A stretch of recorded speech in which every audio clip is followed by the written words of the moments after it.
दिग्गज mobile phone iPhone पर चीन में प्रतिबंध। शी जिनपिंग अपने ही देश के विनाश पर क्यों तुले हैं। नमस्कार दोस्तों, मैं रतन सिंह और आप सभी का ट्रिगर पॉलिटिक्स में स्वागत है। चीन ने कथित तौर पर सरकारी अधिकारियों और राज्य के स्वामित्व वाले उद्यमों के कर्मचारियों को आईफोन का उपयोग करने से रोक दिया है। वॉल स्ट्रीट जर्नल ने गुरुवार को बताया है कि चीन ने केंद्र सरकार के अधिकारियों को एप्पल उपकरणों का उपयोग करने से रोकने का निर्देश जारी किया है। शुक्रवार को ब्लूमबर्ग ने बताया था कि प्रतिबंध में सरकार समर्थित एजेंसियां और राज्य कंपनियां भी शामिल हैं और इसका विस्तार सरकार द्वारा नियंत्रित संगठनों की एक विस्तृत श्रृंखला तक किया जाएगा। यानी धीरे धीरे चीनी सरकार के हर एक डिपार्टमेंट से लेकर निजी क्षेत्र की उन कंपनियों पर भी लागू किया जाएगा जिसे चीन की सरकार की तरफ से किसी तरह की मदद मिली है। चीन के इस कदम, जिसकी आधिकारिक चैनलों पर घोषणा नहीं की गई है, वाशिंगटन और बीजिंग के बीच चल रहे व्यापार और तकनीकी युद्ध में न्यूनतम आक्रमण है। आईफोन पर प्रतिबंध लगाना एप्पल के लिए बहुत बुरी खबर है और आमतौर पर पश्चिमी तकनीकी कंपनियों के लिए एक संभावित संकेत है कि आने वाले वक्त में चीन में उनके खिलाफ भी प्रतिबंधों का सिलसिला शुरू होगा। लिहाजा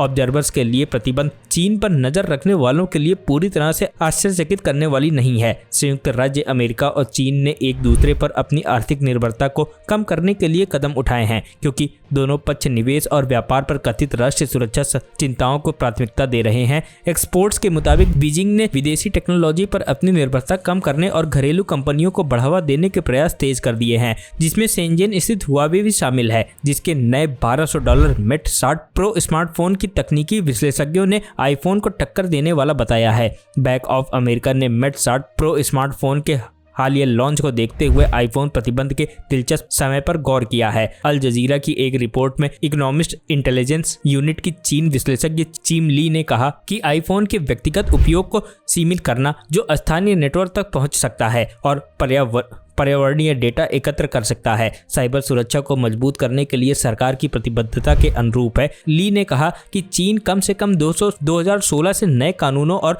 रेगुलेशंस के साथ साइबर सुरक्षा खामियों को दूर करने की कोशिश कर रहा है, लेकिन तकनीकी सीमाओं ने हाल तक उसके प्रयासों को रोक कर रखा है। उन्होंने कहा, हाल के तकनीकी डेवलपमेंट्स ने सरकार को इन उपायों के साथ आगे बढ़ने के लिए कुछ आत्मविश्वास दिया है। चीन और अमेरिका एक दूसरे की तकनीकी कंपनियों को संभावित सुरक्षा जोखिम के रूप में देखते हैं और दोनों एक दूसरे पर संवेदनशील डेटा और सरकारी बुनियादी ढांचे की जासूसी करने का आरोप लगाते रहते हैं। मई में मोंटाना डेटा गोपनीयता चिंताओं पर चीनी स्वामित्व वाले टिकटॉक पर प्रतिबंध लगाने वाला पहला अमेरिकी राज्य बन गया और कई अन्य राज्य भी इस तरह के कदमों पर विचार कर रहे हैं। वाशिंगटन ने अमेरिकी कंपनियों को हुआवी सहित कई चीनी तकनीकी कंपनियों के साथ व्यापार करने से भी प्रतिबंधित कर दिया है और अमेरिकी चिप निर्माताओं को चीन की उन्नत तकनीकी बेचने से प्रतिबंधित कर दिया है। Bureau report, trigger politics.